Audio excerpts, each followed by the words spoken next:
So hey guys, welcome to my channel.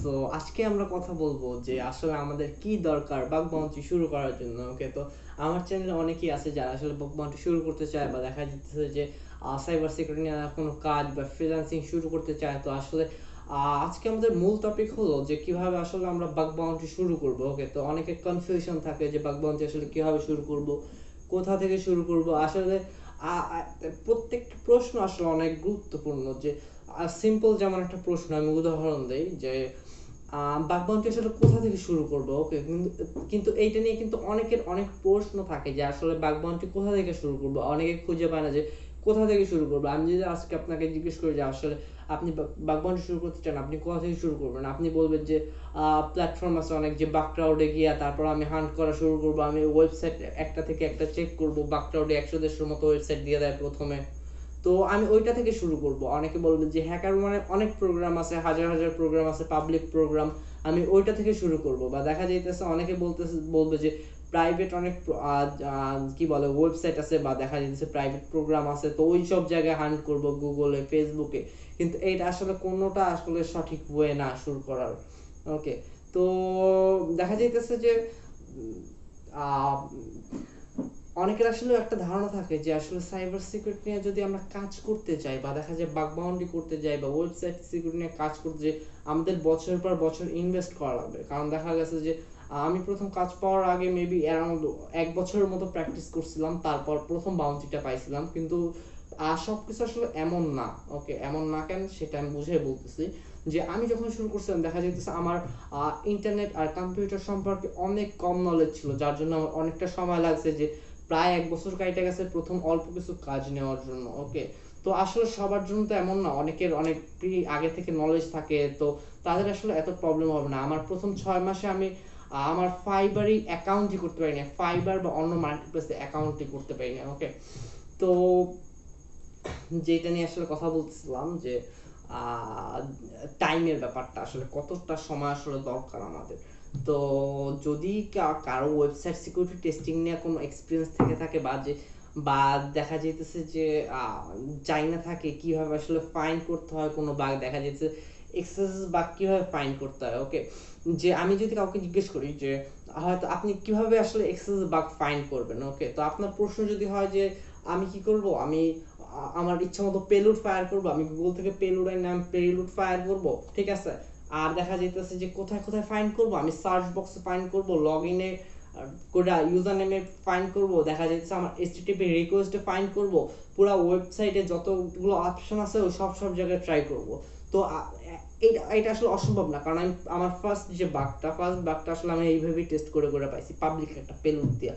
ওকে, তো দেখা যাচ্ছে যে আরো অ্যাডভান্স টপিকে গেলে তখন দেখা যাইতেছে যে ম্যানুয়ালি পেলুড গুলো বানায় তারপর নেওয়া যায়, কিন্তু স্টার্টিং এর জন্য অনলোড বানানো পেলুড ফায়ার করে আসলে বাগ একটা রিপোর্ট করা এমন বড় কোনো ব্যাপার না। অনেকগুলো বাগ আছে যেগুলো আসলে কোনো প্রোগ্রামিং নলেজ ছাড়া বা দেখা যাচ্ছে খুবই কম নলেজে খুঁজে বের করা যায়। দেখা যাইতেছে আমি একটা ভিডিও তৈরি করলাম, একজনে 1 সপ্তাহ আসলে ওই ইনস্ট্রাকশন অনুযায়ী কাজ করে 1 সপ্তাহের ভেতরে আসলে একটা বাগ পাই গেল। তো বাগটা এমন না যে আমার পিএইচডি করতে হবে একটা বাগ পাইতে গেলে, বা দেখা যাইতেছে যে আমার ফ্রিল্যান্সিং শুরু করতে গেলে পিএইচডি করে তারপর আসতে হবে, ফ্রিল্যান্সিং এর উপর পিএইচডি করে আসতে হবে।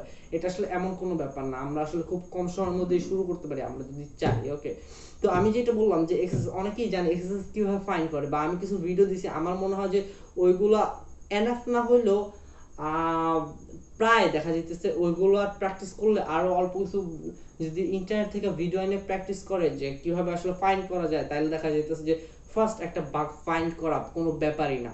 ওকে, আর যেটা বলতেছিলাম যে যে কিছু কিছু প্রশ্ন আছে অনেকের, যেগুলো আসলে ক্লিয়ার করে দিলে আজকে মেবি অনেকে অনেক ইন্সপিরেশন পাবে, অনেকে আগ্রহী হবে। তো ওইটা নিয়ে আজকে একটু কথা বলবো যে কি বলে এটা, কোথায় আসলে বাগ ফাইন্ড করব। ওকে, তো আমরা আসলে কি করি, আমরা প্রাইভেট প্রোগ্রাম, সরি পাবলিক প্রোগ্রামে যাই খুঁজি। দেখা যাচ্ছে বাগক্রাউড বিগিনারদের জন্য অনেক ভালো একটা প্ল্যাটফর্ম, কিন্তু দেখা যাইতেছে যে কিছু কিছু ডিসঅ্যাডভান্টেজ আছে। আমি অনেকদিন যাবত কাজ করতেছি এখানে, তো বুঝি কিছু কিছু ডিসঅ্যাডভান্টেজ আছে।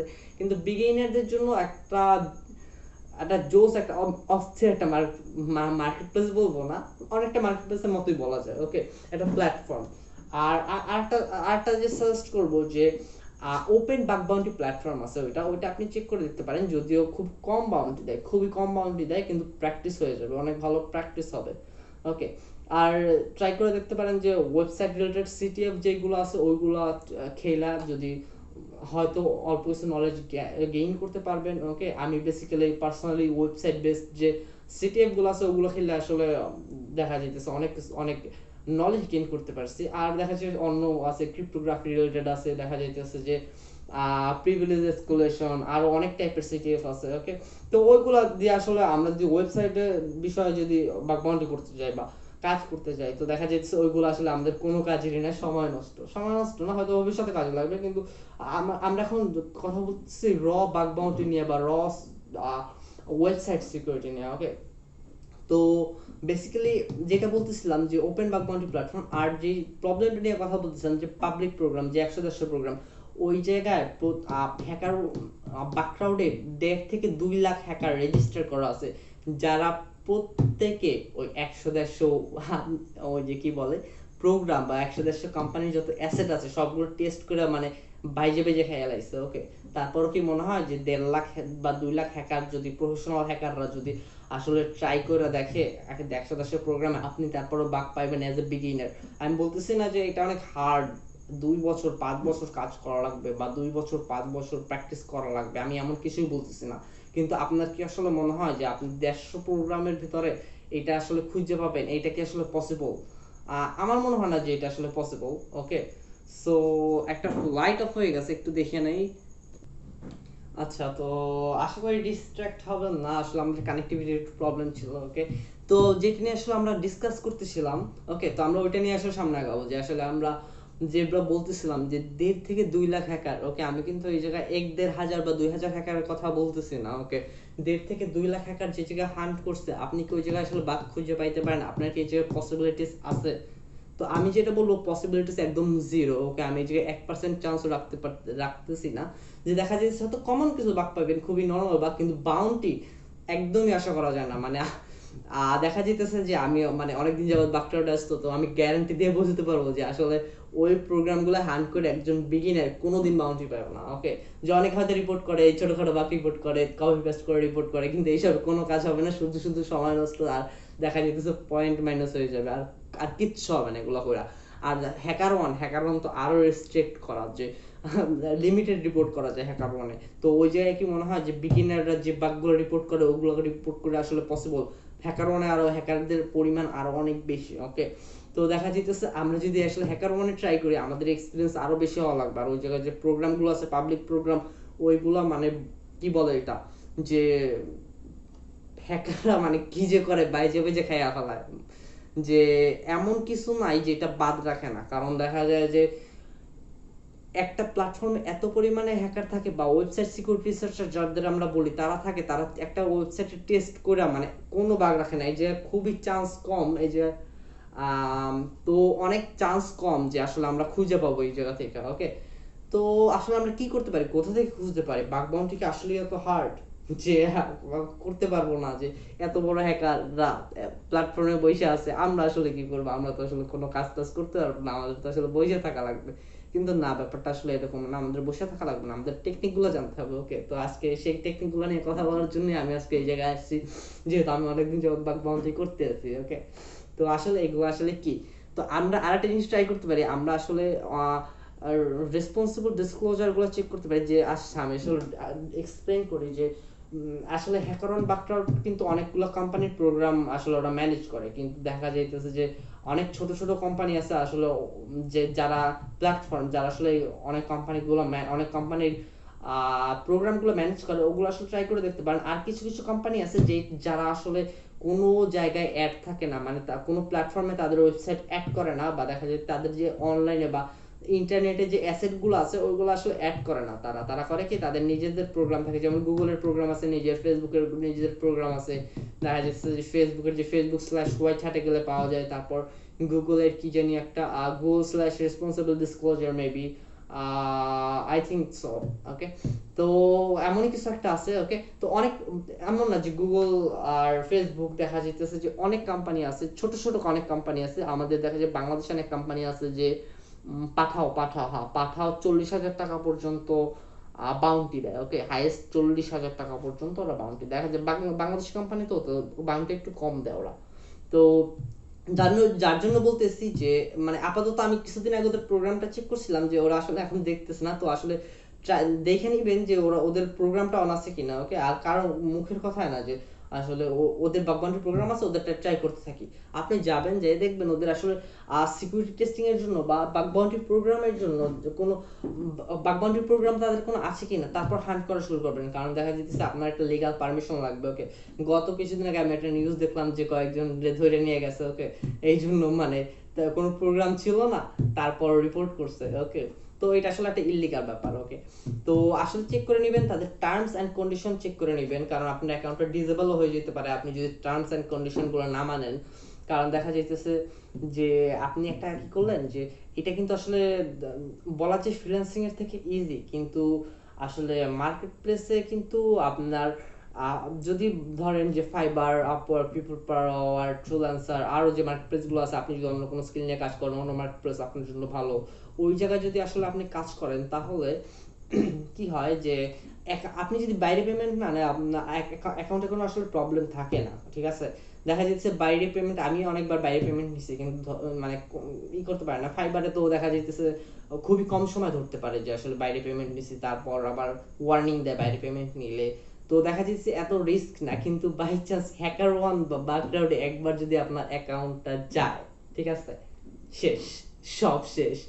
আর তারপর আপনি ছোট ছোট কোম্পানির কাছে যায় বলবেন ওরা $500, $1,000, $2,000 বাউন্টি দেবে, কিন্তু বড় বড় কোম্পানির আসলে আপনাকে তাদের প্রোগ্রামে জয়েন করতে দিবে না। ওকে, তো এই হলো ব্যাপার। তো আমরা যেটা করব আসলে বুঝে শুনে করবো, আর তাদের টার্মস এন্ড কন্ডিশনটা পড়ে করবো। ওকে, তা আমাদের এখন ডিসেবল হইতে পারে যে এই যে বাকক্রাউড, হ্যাকার ওয়ান অ্যাকাউন্ট ডিসেবল হয়ে গেলে কিন্তু মানে খুবই খারাপ একটা অবস্থা হয়ে যাবে। ওকে, দেখা যাইতেছে আমি কয়েকদিন আগে একটা খবর দেখলাম যে হ্যাকার ওয়ানে মানে টপ একজন হ্যাকার, হ্যাকার ওয়ানের যে লিডার বোর্ডের টপ একজন হ্যাকার, তার অ্যাকাউন্ট ডিসেবল হয়ে গেছে। সে একটু বাজে বিহেভ করছিল, যে ট্রিগার আছে হ্যাকার ওয়ান তাদের, হ্যাকার ওয়ানের তাদের সাথে, যে একটা বাগ নিয়ে। ওকে, তো আসলে আমরা চেষ্টা করব যে বাগগুলো সিম্পলিফাই হতে বোঝানোর জন্য, এমন না যে আমরা বাউন্টি ডিমান্ড করতেছি যে আমাদের এত বাউন্টি দেওয়াই লাগবে। মানে একটা কি বলে যে বিহেভিয়ার আসলে আমাদের ভালো হওয়া উচিত, যাদের সাথে আসলে আমরা প্রোগ্রামগুলোতে কাজ করতেছি। ওকে, এগুলো কিন্তু অনেক ইম্পর্টেন্ট। যাই হোক, আমি আসলে রুলসে যাব না যে কিভাবে কিভাবে হান্ট করব, কোথায় কোথায় হান্ট করব, এটা নিয়ে থাকি। ওকে, তো আসলে যেটা বলতেছিলাম যে ছোট ছোট কোম্পানিগুলো আসলে কি করে যে তারা নিজেদের প্রোগ্রাম থাকে, তো আপনি ওই জায়গায় যাইতে পারেন, গিটহাবে ডগস আছে যেগুলোতে সার্চ দিতে পারেন, বা ইন ইউআরএল দিয়ে, তারপর রেসপন্সিবল ডিসক্লোজার, তারপর বাগ বাউন্ডারি প্রোগ্রাম। ওকে, তো আরেকটা জিরোকপ্টার একটা প্ল্যাটফর্ম আছে, ওইটা চেক করে দেখতে পারেন। আর দেখা যাইতেছে যে কি বলে এটা, হ্যাঁ, তো ওই যে বললাম যে ডর্কস দিয়ে আসলে সার্চ করে দেখবেন রেসপন্সিবল ডিসক্লোজার কতগুলো ওয়েবসাইট আছে, মানে অনেক হাজার হাজার লাখ লাখ ওয়েবসাইট আছে যারা নিজেদের প্রোগ্রাম নিজেরা ম্যানেজ করে। ওকে, তো এগুলো আসলে ট্রাই করে দেখতে পারেন, কারণ দেখা যায় এগুলো কম্পিটিশন মোটামুটি কম। ওকে, মোটামুটি কম বলতে দেখা যাইতেছে যে অনেকে আসলে বাইরে হান্ট করে না, কারণ এগুলোর আসলে বাউন্টি গুলো অনেক কম কম দেয়। তো তো দেখা যাচ্ছে অনেকের আবার আমরা দেখা যায় 500, 1,000, $2,000 পাই, আমাদের মোটামুটি চলে যায়। কিন্তু দেখা যাইতেছে যে যারা ইউএসএ থাকে বা অন্য অন্য কান্ট্রিতে থাকে, যেগুলো যে কান্ট্রিতে থাকাটা আসলে এক্সপেন্সিভ, তাদের আসলে এসব ছোটখাটো প্রোগ্রামে হান্ট করে তাদের আসলে চলে না। তাই তাদের দেখা যাচ্ছে বড় বড় কোম্পানিতে হান্ট করা লাগে, বড় বড় কোম্পানির আন্ডারে কাজ করা লাগে। না হলে দেখা যাচ্ছে 2, 4, $10,000 তারা যদি মান্থলি পায়, তাহলে দেখা যাচ্ছে তাদের মান্থলি এক্সপেন্সিভ এর থেকে অনেক বেশি। ওকে, তো এই জন্য দেখা যাচ্ছে একটা প্রবলেম হয় তাদের, যে এইসবে হান্ট করতে পারে না। তো বিগিনাররা এগুলো আসলে বেশি থাকে, বিগিনাররা। তো এগুলো ট্রাই করে দেখতে পারেন, পাইয়াও যেতে পারেন। ওকে, মানে এই যে ইউজ একটা চান্স আছে। ওকে, অনেকে আসলে স্টার্টিং করে এই জায়গা থেকে, যে অনেকে বাউন্টি পায়, আবার অনেকে অন্য জায়গা থেকেও বাউন্টি পায়। ওকে, আর এর থেকে যদি ইজি কোনো ওয়ে থাকে তো সেটা সাজেস্ট করবো যে আসলে প্রাইভেট প্রোগ্রামগুলো খোঁজা। ওকে, এগুলো তো পাবলিক, এগুলো তো একটু হইলেও কষ্ট বেশি হবে বাগ খুঁজে পাইতে, কারণ অনেকে আসলে বাগ পাইছে। কিন্তু প্রাইভেট প্রোগ্রামগুলো যখন লঞ্চ হয়, ওকে, প্রাইভেট প্রোগ্রামগুলো যখন লঞ্চ হয় তখন দেখা যায় 10 জন, 15 জন 20 জন এমন মানে সিলেক্টেড কিছু কিছু হ্যাকারদের আসলে ওই জায়গায় ইনভাইট করে যে তোমরা এই জায়গায় হান্ট করো, তোমরা ছাড়া আর কেউ পারবে না। ওকে, তো আপনি তো বাই চান্স ধরেন আপনি এক্সেস এক্সপার্ট, বা দেখা যাচ্ছে আপনি আরসি এক্সপার্ট, বা দেখা যাচ্ছে আপনি আইডো এক্সপার্ট। ওকে, তো দেখা যাচ্ছে আপনি আইডোর জায়গায় পাইবেন না, ঠিক আছে, যেহেতু আপনি যে আইডোর এক্সপার্ট, আপনি মাল্টি ভালনারেবিলিটি দিয়ে কাজ করেন না, হয়তো করেন কিন্তু এক্সপার্ট একটা বিষয়, তো দেখা যাচ্ছে অন্যদের থেকে আপনার এক্সপার্টিস আসলে এইটাই বেশি, তো দেখা যাচ্ছে যে আপনার চান্স থাকে অনেক বেশি বাউন্টিটা পাওয়ার। ওকে, অনেক দেখা যাচ্ছে প্রাইভেট যে কোম্পানিগুলো আছে সাইনাকের মতো, ওকে, তো ওরাও আসলে এমন করে, অনেকটা এরকম করে।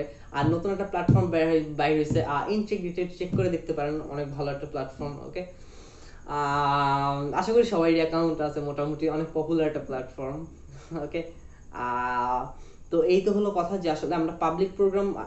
ও আচ্ছা আচ্ছা, আর একটা কথা যেটা বলে রাখি, অনেকে হয়তো বুঝে না, যে যারা নতুন আর কি নাও বুঝতে পারে যে পাবলিক আর প্রাইভেট প্রোগ্রামটা কি। ওই যে আমি প্রথম বলছিলাম যে ওই যে ব্যাকগ্রাউন্ডে কি হয়, যে 100-150 মতো প্রোগ্রাম আছে পাবলিক, যেটা সবাই করতে পারে। তো প্রাইভেট প্রোগ্রামে হয় কি, আপনাকে ইনভাইট করা হয়। ওকে, এটা আসলে মেজার করা হয় আপনি একটা প্ল্যাটফর্মে কতক্ষণ টাইম স্পেন্ড করতেছেন, আপনার রিপোর্টগুলোর কোয়ালিটির উপরে আসলে কি করা হয়, যে আপনাকে ইনভাইট করা হয় কোনো প্রোগ্রামে, কিন্তু আপনি যদি বাই চান্স একটা ইনভাইট পাওয়া যান, তো ওই জায়গায় আপনি বাক নিতেই হবে, একটা খুঁজে বাইর করতেই হবে, কারণ দেখা যাচ্ছে আপনি যদি বাইর করতে পারেন আপনি একদম র্যাঙ্কে চলে যাবেন, তো দেখা যাইতেছে বাক কাউন্টি করার জন্য অনেক ইজি হয়ে যাবে।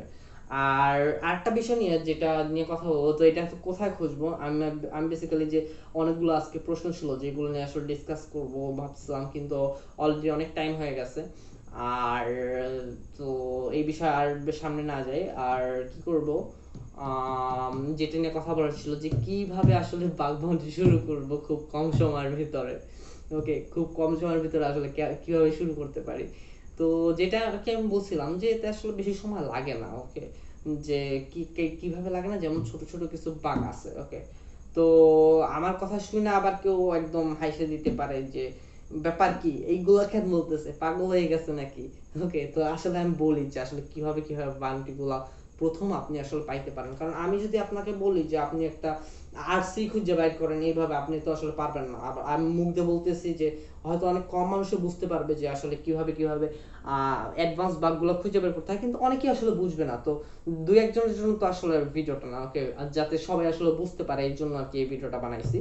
ওকে, তো প্রথম যেটা বলবো, ওকে, যাই হোক বলে দিই এসপিএফ। ওকে, তো এর মানে এটা না যে এসপিএফ এর কথা বলছি এই জন্য সবাই চেক করবে আর দাব দুপ এসপিএফ রেকর্ড মারতে থাকবে রিপোর্ট, এটা না। ওকে, স্প্যাম হয়ে যায়, আপনি যদি এটা করেন স্প্যাম হয়ে যায় এটা। তো আসলে কি কোথায় আসলে রিপোর্টটা করতে হবে। ওকে, তো এইটা আসলে কোয়ালিটি রিপোর্টের আন্ডারে করা যায়। তো দেখা যাইতেছে আমি যারে তারে এসপিএফ রেকর্ড মাইরে দিলাম, তার তো কিছু কিছু আসে যায় না। ওকে, দেখা যাইতেছে যে আপনি যদি আসলে রিপোর্ট খুঁজেন দেখবেন যে এসপিএফ রেকর্ডে অনেক বড় বড় বাউন্টি দিছে। ওকে, তো এসপিএফ রেকর্ডে আসলে কেন এত বড় বড় বাউন্টি দেয়, অনেকের দেখা যায় পয়েন্ট মাইনাস করে দেয়, অনেকের রিপোর্ট স্প্যামে ফালাই দেয়, তো এটা আসলে কেন। ওকে, তো আশা করি সবাই আসলে জানে এসপিএফটা কি। ওকে, আর না, সিম্পল একটা সার্চ করে নেবেন গুগল, অনেক ইজি ডেফিনেশন, অনেক খুব ইজিলি ফাইন্ড করা যায়। ওকে, তো দেখা যাইতেছে যে যেটা বলতেছিলাম যে এসপিএফটা আসলে কি, যে কোম্পানির মেইলটা আসলে স্পুফ করতে পারবে।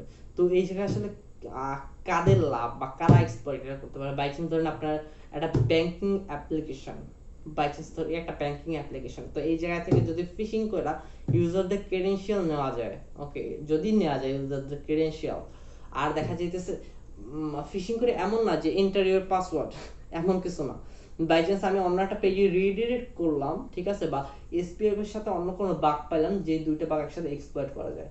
আর একটা কথা, মানে খুবই ইম্পর্টেন্ট একটা কথা যেটা নোট করে রাখতে হবে, যে আসলে বাগের জন্য কিন্তু আসলে আমরা বাউন্টি পাই না। ওকে, বাগের জন্য কিন্তু বাগগুলো ফাইন্ড করার জন্য আসলে কিন্তু আমরা বাউন্টি পাই না। তো আসলে বাগ বাউন্টি নাম হইছে, বাগ ফাইন্ড করার জন্য পাই না, তো কিসের জন্য পাই? তো আমরা আসলে কিসের জন্য পাই বাউন্টিটা, মানে বাগটা যে পাইছি এটা আসলে একজন হ্যাকার বা একটা দেখা যাচ্ছে তাদের কম্পিটিটর একটা কোম্পানি কিভাবে এক্সপ্লয়েট করতে পারে, বা তাদের কোনো শত্রু বা যাই হোক কোনো কেউ কিভাবে আসলে এটা এক্সপ্লয়েট করতে পারে, তো তারা আসলে এইটা জানতে চায়। তারা তো আসলে মানে সাইবার সিকিউরিটি নিয়ে পড়াশোনা করে না যে বছরের পর বছর যে কিভাবে ই করতে পারে বা কিভাবে এইটা এক্সপ্লয়েট করা যায়। আপনি আসলে বাগটা ফাইন্ড করছেন, বাগটা কিভাবে কি বলে এক্সপ্লয়েট করা যায় এটা আপনি জানেন। কারণ দেখা যাচ্ছে একটা প্রোগ্রাম যখন বাউন্টি মানে বাগ বাউন্টির জন্য লিস্ট করা হয়, তো ওইটা দেখা যায় তাদের যে সিকিউরিটি টিম থাকে, অনেক বড় বড় কোম্পানির সিকিউরিটি টিম থাকে, তারা অলরেডি কয়েক মাস যাবত টেস্ট করতে আছে, বছরের পর বছর তারা টেস্ট করতে আছে। যখন কিছু পাইতেছে না তখন ওটা আমাদের কাছে পাঠিয়ে দিতেছে যে আপনারা টেস্ট করেন, যদি কিছু পান বাউন্টি দিয়ে দেবো।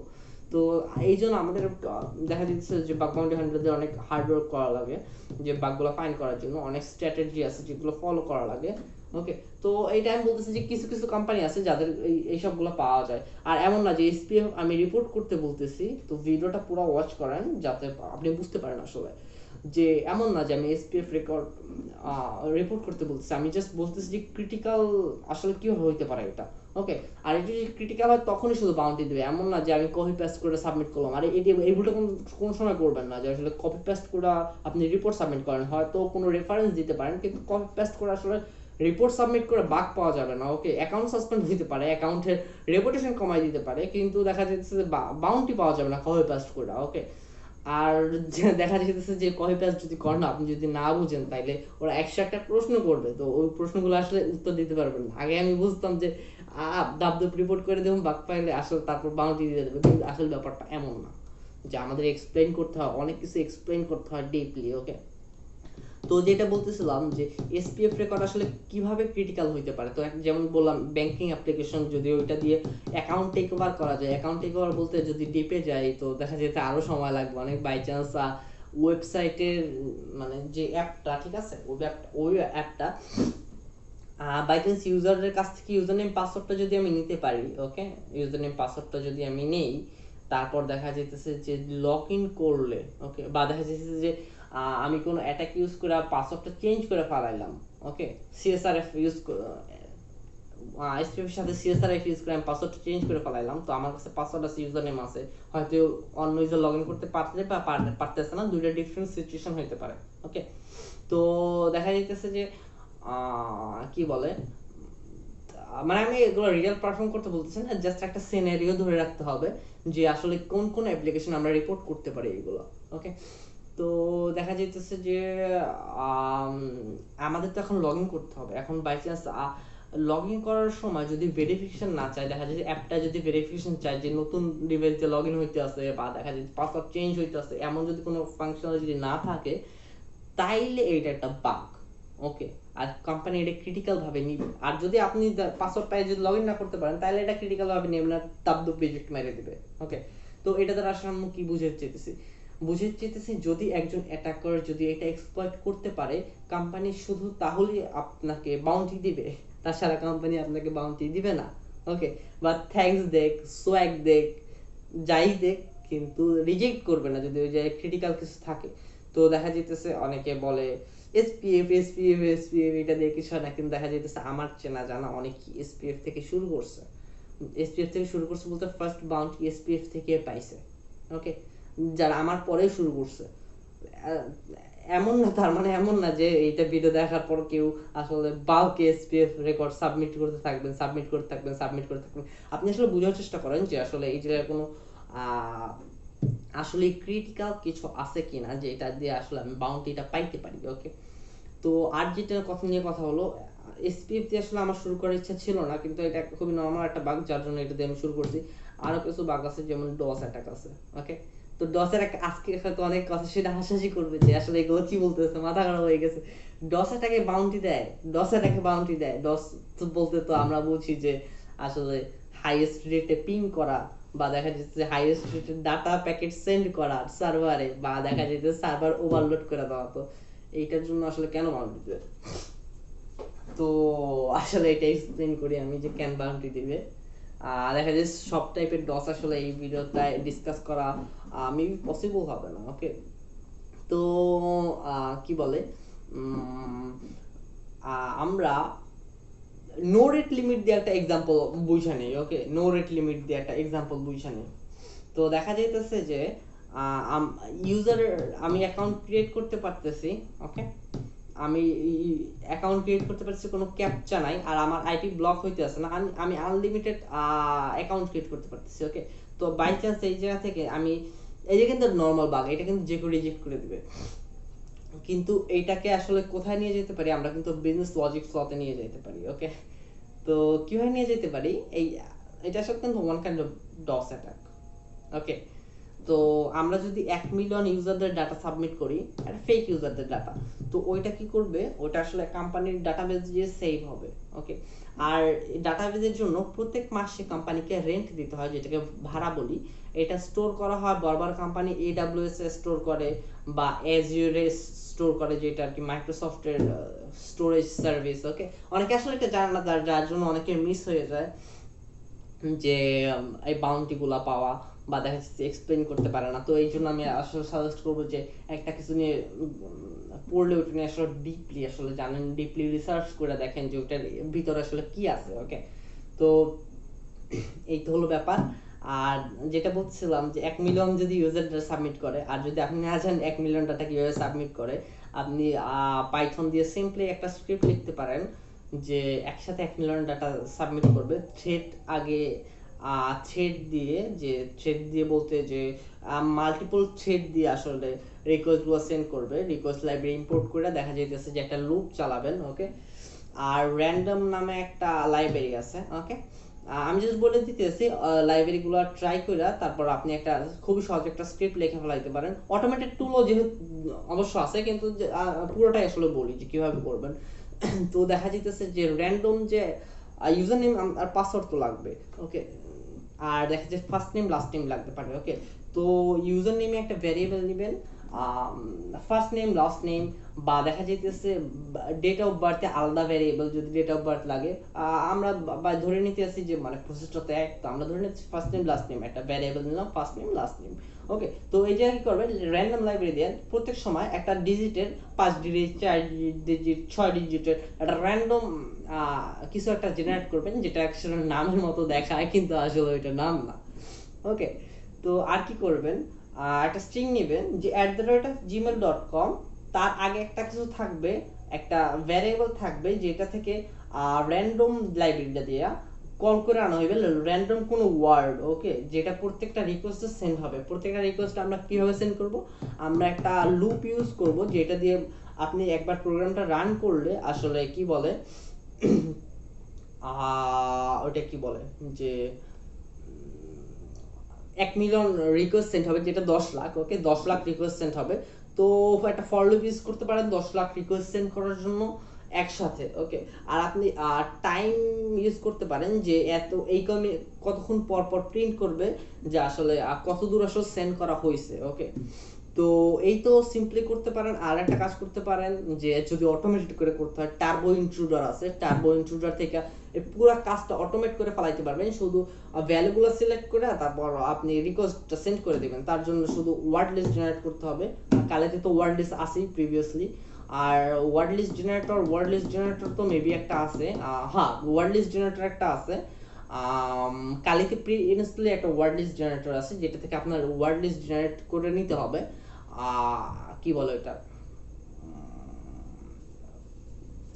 1 মিনিট, যে ফার্স্ট নেমের জন্য একটা 10 মিলিয়ন, লাস্ট নেমের জন্য একটা 10 মিলিয়ন। ওকে, তো দেখা যাইতেছে যে তারপরে জিমেইল কিভাবে জেনারেট করবেন। জিমেইল জেনারেট করার জন্য দেখা যাইতেছে যে লাস্টে হয়তো কোনো একটা ওয়ার্ড রাখলেন, বা লাস্টে সবগুলোর শেষে লাস্টে ওয়ান রাখলেন, ওয়ান না সরি এ রাখলেন। ওকে, তারপর একটা টেক্সট রিটার্ন করে ফাইন্ড এন্ড রিপ্লেসে দেবেন এ থেকে @gmail.com। তো ইমেলটা চেঞ্জ হয়ে যাইতেছে। আরো একটা আপনার কাছে ওয়ে আছে। ওকে, আপনি আসলে কি করতে পারেন, ওহো এইসব কিছু আসলে করার দরকার নাই, কারণ দেখা যাইতেছে যে আচ্ছা তারপরে বলে দেই যে ওয়ার্ড লিস্ট জেনারেট করার সময় আপনি ডিরেক্টলি লাস্টে ইমেইলের যে আমাদের লিস্টটা ওটা শেষে আসলে আপনি @gmail.com অ্যাড করে দিতে পারেন। আর একটা কাজ করতে পারেন যে টার্বো ইন্ট্রুডারে @gmail.com অলরেডি রাখা, তার আগেরটা সিলেক্ট করা, তারপর ওইটা থেকে আপনি বাল্ক রিকোয়েস্ট সেন্ড করতে পারেন। তো এই তো হলো আসলে ওয়েগুলা যে কিভাবে সেন্ড করতে পারেন। আরো অনেক ওয়ে আছে। তো এইটা তো আপনার আসলে সেন্ড করার কোনো প্রয়োজন নেই, কারণ দেখা যায় ওদের সার্ভারটা জাঙ্ক হয়ে যাবে। আর আপনি 100-200 রিকোয়েস্ট সেন্ড করতে যদি পারেন বা 1-2000 রিকোয়েস্ট, তো তারপর বলবেন যে আসলে এইটা এইরকম প্রবলেম করতেছে, কোনো ক্যাপচা চাইতেছে না, আমার আইপিও ব্লক করতেছে না। তো আপনার যদি আসলে এটা ফিক্স না করেন, কেউ যদি আসলে 1 মিলিয়ন বা 100 মিলিয়ন ডাটা ইউজ করে, মানে আই মিন ইউজার দিয়ে রেজিস্ট্রেশন করে, আপনাদের প্রত্যেক মাসে একটা বড় অ্যামাউন্টের রেন্ট দিতে হবে, যেটা আসলে রিকারিং। তো